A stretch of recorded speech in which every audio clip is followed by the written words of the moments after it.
Good morning, quarantiners. I hope that you are staying motivated and productive in isolation. Today is Wednesday, March 24th, my 10th day in quarantine, and this video series has been the lifeblood of my sanity in isolation.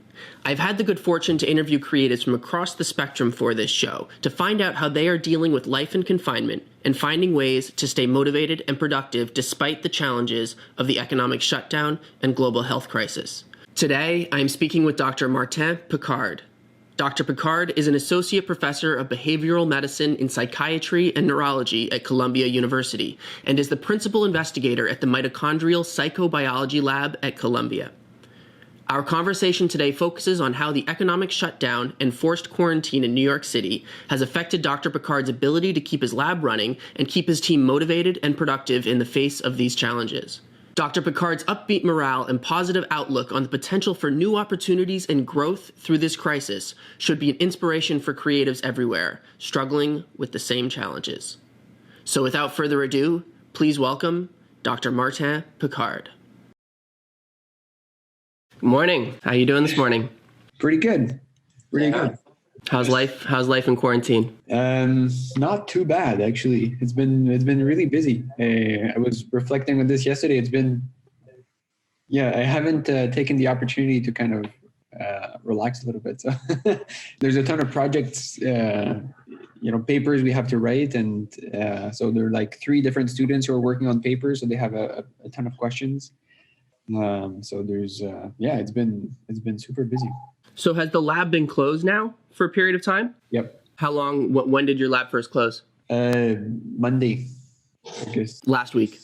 I remember. I think maybe it was Tuesday or Wednesday last week. And was that from a directive from the governor? No, that was a university. So Columbia decided they were going to close down all in-person activities? Yep, all non-essential activities. So all the research activities were closing. Harvard actually closed, I think, a week earlier. Wow. Yeah. So all the universities were closing. And then Columbia was kind of, I think, middle of the pack in terms of how quickly they closed.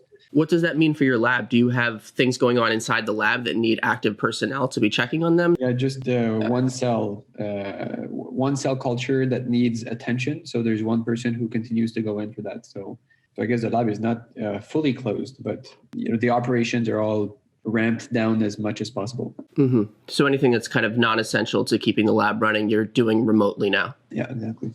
Interesting. So what has that been like for you and your team? Have you been able to kind of it sounds like if you've been busy, has it been because you've kind of just, transitioned to working remotely in this capacity, or was it a challenge getting up and running initially? It was a bit of a challenge for some people more than others. I think for me, a lot of my daily work is mostly like on the computer, dealing with emails and funding related things and, purchasing and, some data analysis, working on papers. So writing up our research findings, so all of that. Normally I do this locked in my office, with my door open, and I have meetings with students. And since we're at home, I basically continued doing the same thing. We still have the same meetings at the same time of day and everything. But via video conference. So that hasn't changed much. And then there's fewer kind of administrative type duties. So that frees up time to actually do some writing and some, literature reading. And so it actually feels like there's a bit more time than there used to be. But there's kind of as many research related activities from my perspective going on. Wow. That's fascinating. So from your perspective, has it not necessarily been a huge negative challenge? I don't think so. Yeah, that's great. That's fascinating. So how have you felt that it's affected your team? Do you feel like your team is still functioning at its usual capacity? Do you feel like people are struggling with some of the challenges of working remotely, or, of just what's going on in the world? Do you feel like, some people are definitely struggling with it a little more than others? Mm-hmm. Yes, definitely. People are so different, and that's definitely a big change and transition for a lot of people. And for some people, it's an easier transition than others. And I think that's in part because of like personal differences, right? Some people really need that face-to-face interaction to feel engaged, and some others less. And then it's also in part because of the nature of the work that different people do. So we have people in the lab that, are actively handling samples, on a day-to-day basis and generating data. And then there are other people who are mostly dealing with participants, right? People who come into a lab and then mostly do administrative work in terms of scheduling and analyzing data and all sorts of things like this. So I think based on the kind of work that you do, the disruption happens at different levels and to a different degree. Yeah, for sure. How long do you foresee you being able to continue in this capacity without, not being able to go into the lab, affecting your ability to continue to do your work? Yeah, well, already I think because as you analyze data and you start to, put things together, there are always new questions that come up. Yeah. And then those questions, some of them you can address by going out into the literature, right? Talking to your colleagues or reading papers that are out there, and then coming up with explanations or getting some data you might need. But then at some point, the kind of research we do, when there's a question, you need to do an experiment to answer it. Right. So there's a growing list of questions and experiments that need to be done. At this point, the list is not so long. And there's always kind of a list. Now, I think it's growing a little bit more. But I think we can probably do this comfortably for another month. Okay. Yeah. And a month from now, I think most people who are now, keeping busy and being productive to the extent that people can be productive in this climate. Most people are keeping busy. And I think in a month from now, we will have done all of the intellectual, thinking, writing work that needs to be done. And then we'll actually need to go back to the bench. Yeah. And going back to the bench is what's going to be delayed. And really, nobody knows how long this is going to be lasting. Has Columbia given you any guidance on what their expectation is at this point, or is everybody kind of in the dark about that? I think everyone's is in the dark. There's no guidance and no idea about. I think that just this morning in the news I saw that the president wants everyone to go back to work in 2 weeks. Yeah. So I'm not sure if that's lunatic or optimistic or I'm not sure what to call this, but I think we'll call it aspirational. I'm not sure that his medical team, his advisors are necessarily on the same page with him on that, but being aspirational, I think, is a good thing at this time. It's nice to at least be able to think or feel like the leadership in this country is interested in getting everybody back to work as soon as possible. But of course, being mindful of how the spread continues over the next few weeks. So I think that's the real question, is nobody really knows. Everybody can make projections based on what the numbers are looking like right now. But if people are really leaning into this social isolation and quarantine and really trying to separate people for a significant period of time, then, maybe the potential is there for things to happen more quickly than it looks like they will otherwise. So fingers crossed, I think is where everybody's at this point. What has your experience been like as a team leader in, trying to bring your team together, keep them, working efficiently every day, keeping them motivated, keeping them feeling like they have things that they can be doing, that they're not just kind of stuck at home waiting for this to blow over. What you mentioned you're doing meetings over conference call. You're using Zoom for that? We use a different platform called the Whereby. Okay. It's fairly similar, yeah. Okay, nice. So what's that been like? It's been, so we had our first online lab meeting last week, and it was great. We have one a week. Normally that's our normal schedule on Thursdays afternoon. It's an opportunity for everyone to reflect on, what they've been doing this past week, and then what their plans are for the next week and the hurdles they might be encountering, and kind of think about their projects. And we have people who present larger overviews and summary of their specific projects. And then sometimes we look at, an article, we cover an in-depth article from the literature. So we've continued to do this, and it's been a little bit of an adaptation, not being in person. Mm-hmm. I like to have the team come together and everyone can be with everyone. But I think this worked fairly well, and the platforms are pretty good, right? Zoom is great. Yeah. And then you can families connect over Zoom, and so yeah, I think it's working. It's working pretty well, and it's almost I think earlier this week I was thinking, because my door is always open and in the lab, and I encourage students when they have a question, right? If you're going to be stuck for a question for half a day and you can't make progress, sometimes it's useful to talk it through, and then so I encourage students to, if my door is open, they can come in. So now my door is basically a virtual interface. And we started using, in response to the situation, a new platform called Slack. Yes. Weren't you using Slack before this already, or No. This is brand new? Okay. So one of our team members, Jeremy, said, "Oh, maybe we could use Slack," because he knew of another lab who was using this to coordinate activities, and and I had used it also with another research group that we were collaborating with. So and so far it's been great. It's been really good. And sending an email that's there's kind of an activation barrier, an energy barrier, just sending an email and formulating things clearly. With Slack, you can just basically text the person you want to talk to. So that's a lot more seamless, and you can exchange files really easily. And there's also a video chat option to it. And there's like social corner. We created some spaces where people can share different things. Nice. We have a student, Gabriel, who shared a poem, a perspective on the situation, which was great. So it's created, I think, new opportunities to connect maybe in different ways. Slack has done an amazing job of kind of bridging this gap between text messaging, which is very easy and quick, and there's no barrier like you mentioned, but there's also very little history.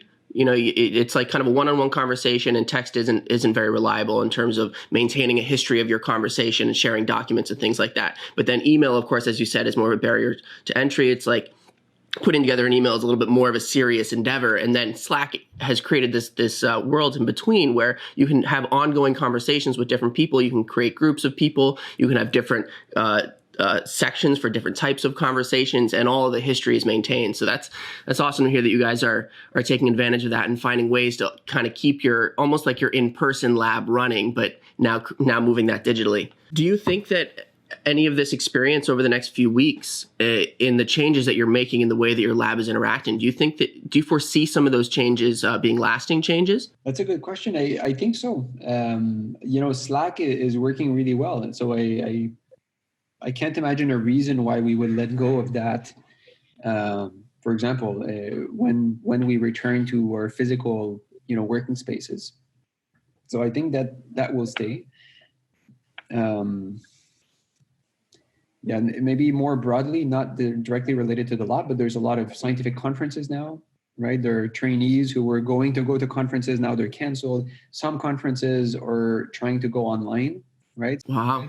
Then you can kind of attend a conference sitting at home, and then the talks are all streamed, and right, it's Zoom style, and then meetings, right? If sometimes there are meetings in DC, so we need to take a train down for like 3-4 hours, and train back, and for like a one-day meeting, right? Right. Now a lot of those are either being canceled outright, or they're being switched to e-meetings.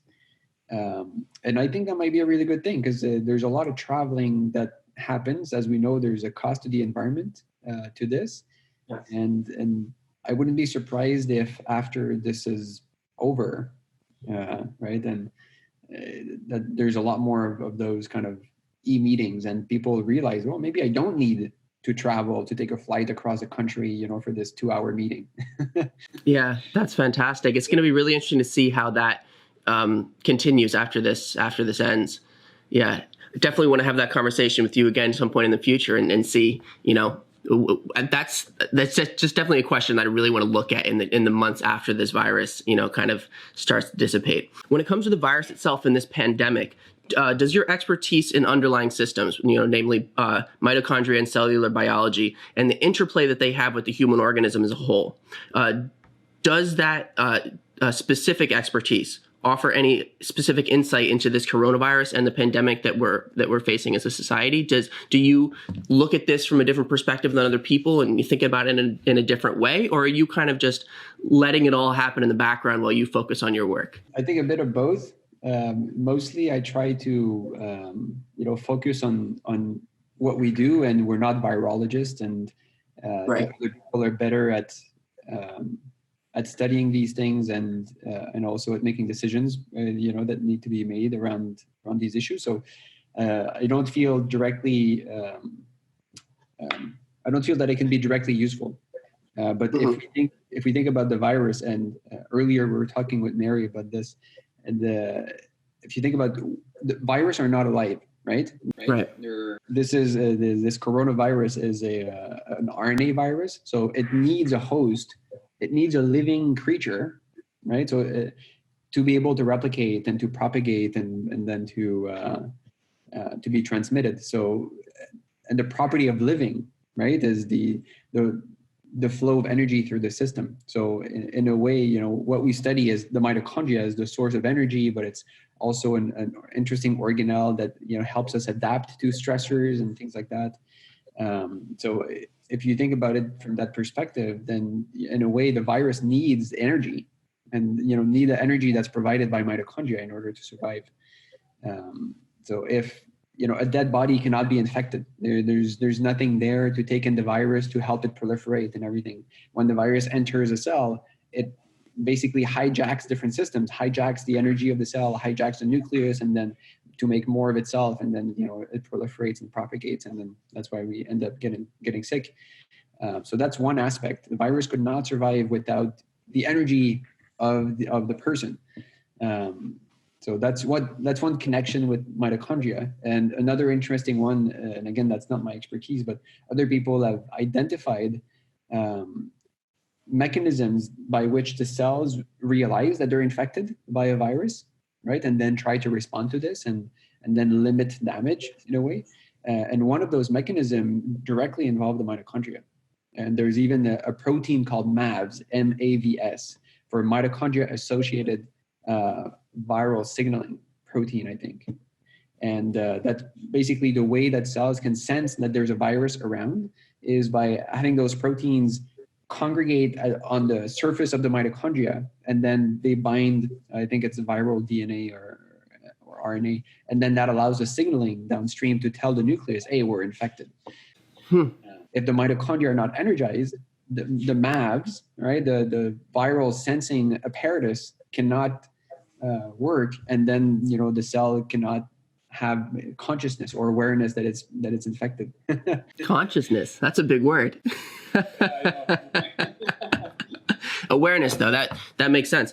That is fascinating. So do you see some of this global awareness that's shifting now from not really worrying about viruses and worrying about health in the way that in our generation, we grew up in a world where there was vaccines for everything, where getting sick meant going to the hospital, getting treated, and not having to worry about dying from some random virus that's spreading across the world. All of a sudden, that global perspective is changing completely. Do you see that changing, potentially changing the ecosystem within which you have to apply for funding for research? And do you see it potentially changing some of the focus that your lab has? Or is it too early to say? Have you not really thought about this yet? Yeah, I haven't thought about this a whole lot, but what we study is psychobiology, right? Right. Mitochondrial psychobiology. So the role that energy flux through the system has in connecting the psychological states, the emotions, the both positive and negative that we experience, and then the physiological, biological processes in the body. And they're very good research and evidence that demonstrates that there's a clear connection there, right? For example, we all know about the placebo effect, right? Right. You can tell someone, take this, it's going to make your pain go away, and it does, even if it's just sugar. And it's really powerful, and it works for pain, but it works for a bunch of other things as well. And some of the early work that is particularly relevant to this situation now in this kind of mind-body sphere was the work in psychoneuroimmunology, right? So psycho, so the psychological sphere, neuro, so the nervous system, the brain mostly, and then immunology, so all of the immune system that protects us against viruses and bacteria and all sorts of things. So psychoneuroimmunology. So this field, as a field of research, originally people realized that there must be those connections between the brain and the body, and how do we study them? And it was a fantastic work by the Kegel-Klasser, who were husband and wife, who did work showing that under high periods of stress, the immune system was depressed and then more vulnerable to infections. Right. And they also show that wound healing, right? If you cut your skin, right, or if you get a scrape, how quickly does it take for the skin to regenerate, right? So the ability of the body to heal was also influenced by stress. And in medical students under high stress during exam period, they healed much slower. Wow. than the same person under not the high stress situation. And then there was a series of studies done at Carnegie Mellon University by Sheldon Cohen and others where they basically injected live virus in the nose of people and then quarantined these people in hotel rooms for like a week or two. Very similar situation maybe to what we're seeing now. And then they asked, one, who gets infected? And then two, who develops symptoms?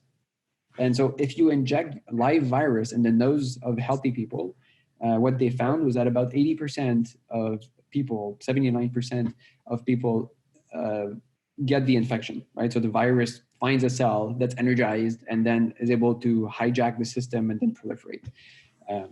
If you stress people just before you give them the injection of the virus in the nose, this number from 79% of people getting the infection goes up to 97%.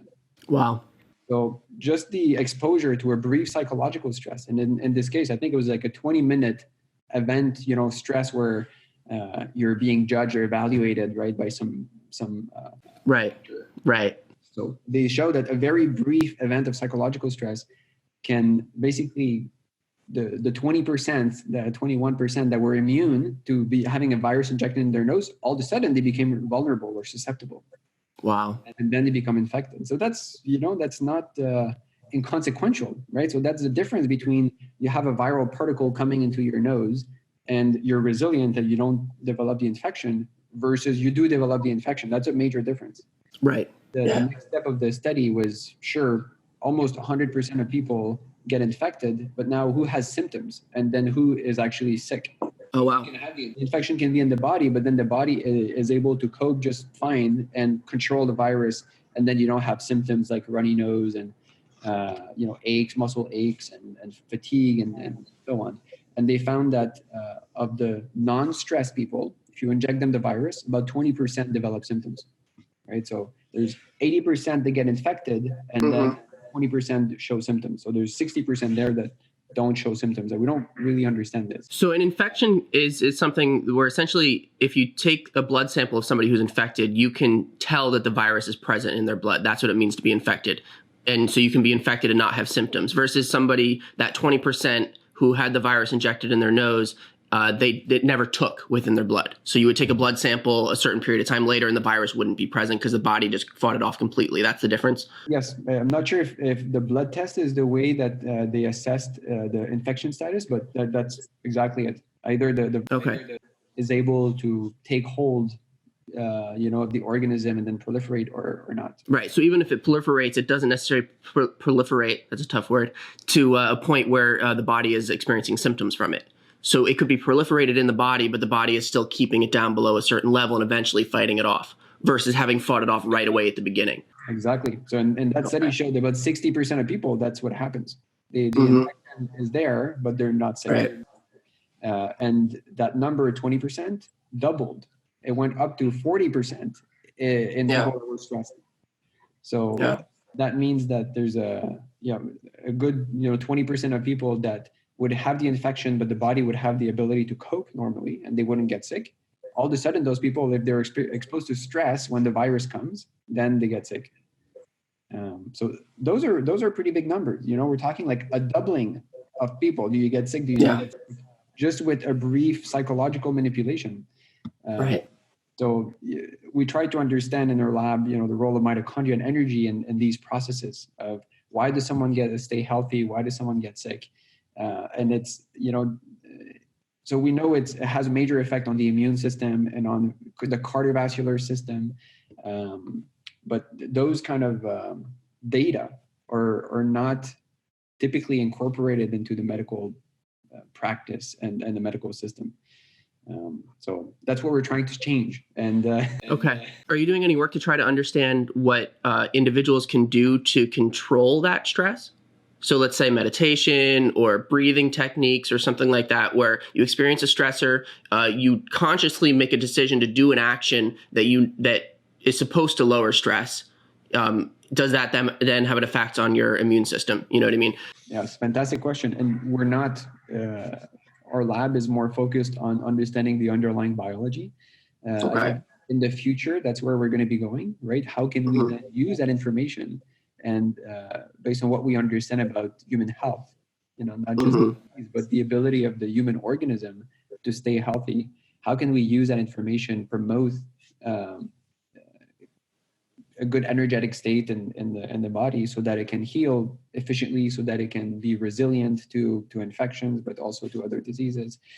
There's a lot of other people who are studying interventions like meditation, breathing techniques.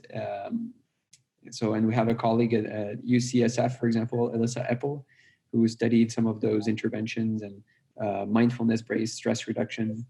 And there are definitely physiological effects of those interventions, whether they affect biology all the way down to the level of mitochondria and energy remains. But maybe that's something we'll look at in the future. Right. That's fascinating. So do you see, or potentially see this pandemic having an effect on the funding or the interest of funding in where people are going to be spending money over the next few years? Or do you feel that funding kind of moves at a slower pace, that it doesn't react that quickly to current events?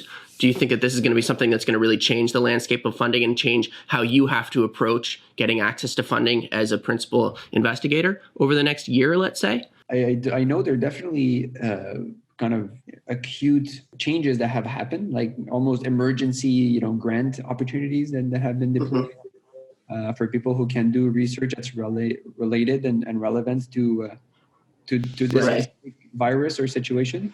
That's not going to affect us. I don't know.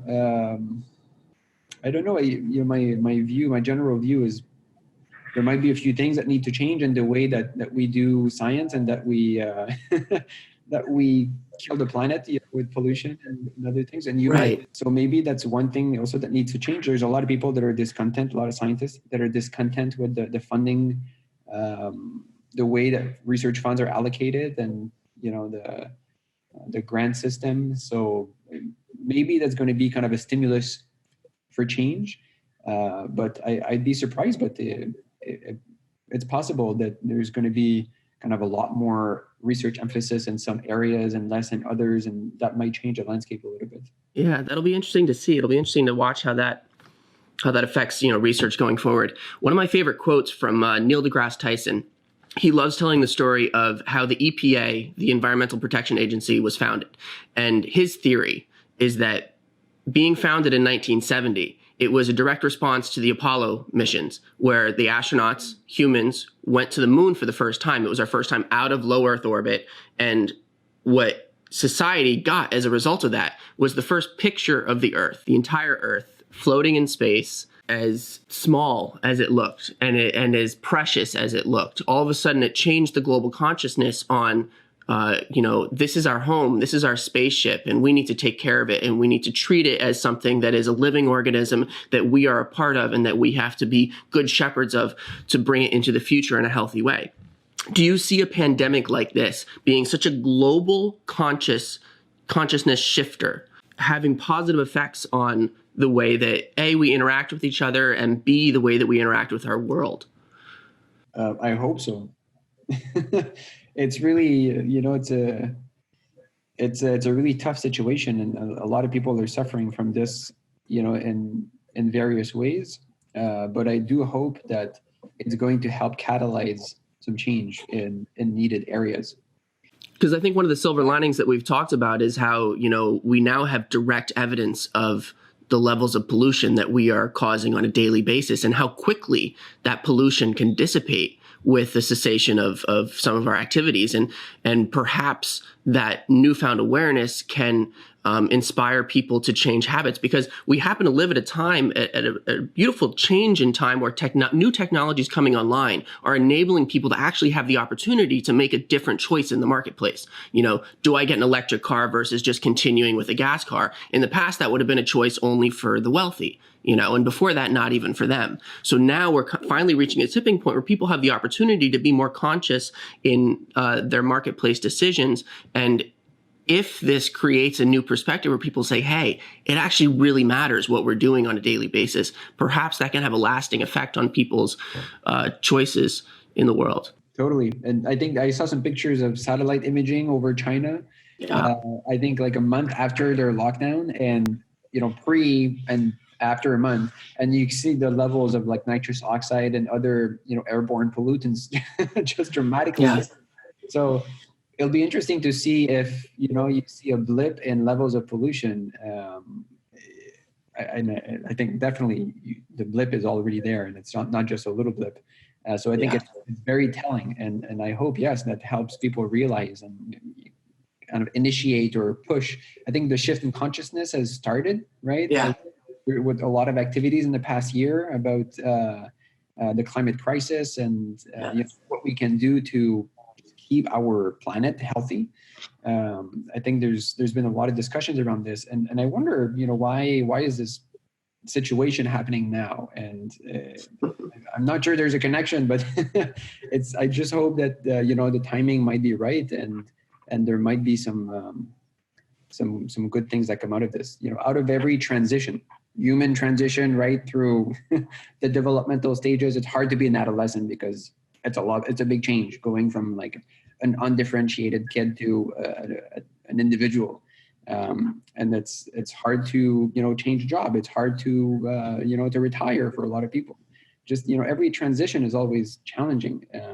And sometimes there are things that happen that kind of facilitate this transition, kind of pushes you over the edge. And then you're like, now you can adapt to the new reality.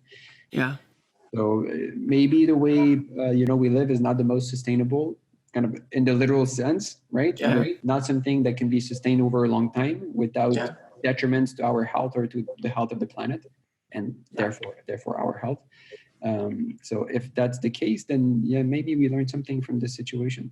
We're just so fortunate to live at a time where the technology has been slowly creeping up to the point where, in the middle of a pandemic like this, we're all sheltered at home and realizing that, wait, we have the technology to continue going about much of our daily lives that we did before. We can now reach out to people in ways that we weren't doing before, even though the technology was there. We're having conference calls with people across the country. People are connecting with their families more and taking advantage of this technology. And I think those lasting changes, combined with the newfound perspective on the impact that our travel and our unsustainable ways of living are having on the planet, I think that those two things together are going to create a really big jumpstart going into the next decade for our ability to be better stewards of our planet, of our society, of each other, really. So I think that from that perspective, there are some silver linings here and some things to be excited about. Obviously, we're still early in this pandemic. We still don't know how bad it's going to get and,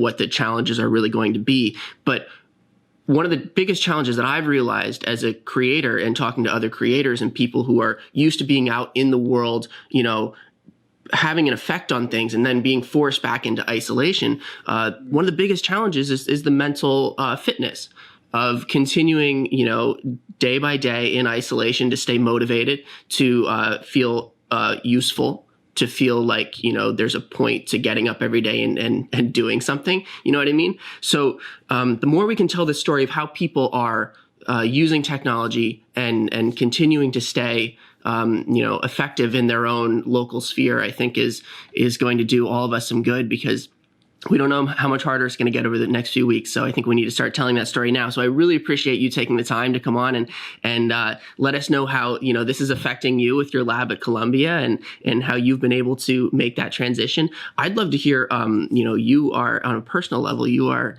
a new parent. You have a newborn son at home. What has this pandemic been like from that perspective? I think, just seeing Noah, he's about to be 4 months now. and he's just the happiest little creature. And he's completely oblivious to all of the chaos that that we create out there. So I think every day it's kind of a reminder that the world is still a really nice place to be, and new life and the spark of life. Seeing that in him is a daily reminder that things are going to be okay. And it's fantastic to see how quickly he develops, and as far as we know as well, these new creatures, the infants and babies and children are not super vulnerable to this virus for some reason. I'm not sure we know why that is, but we're not worried on that front, and it's been good. It's been a useful reminder to have someone like him in the house. That is fantastic. Well, Martin, Dr. Picard, thank you so much for taking the time to chat with us, and I look forward to seeing how your work continues over the next few weeks, and having a conversation like this again in the future to review. How did things change as a result of this pandemic and this social experiment of isolation for who knows how many weeks at a time. So. Good luck with everything. I hope your lab continues well and your students are doing well. And we'll talk again soon. Thank you. Thank you, Martin. Thanks for checking out this video. I would love to hear how you are managing this quarantine and any thoughts you have on how this is going to change the landscape for creative entrepreneurs going forward. Please leave me a comment or send me a message on my blog, creatorsunite.org. Thanks so much. Stay safe and be well.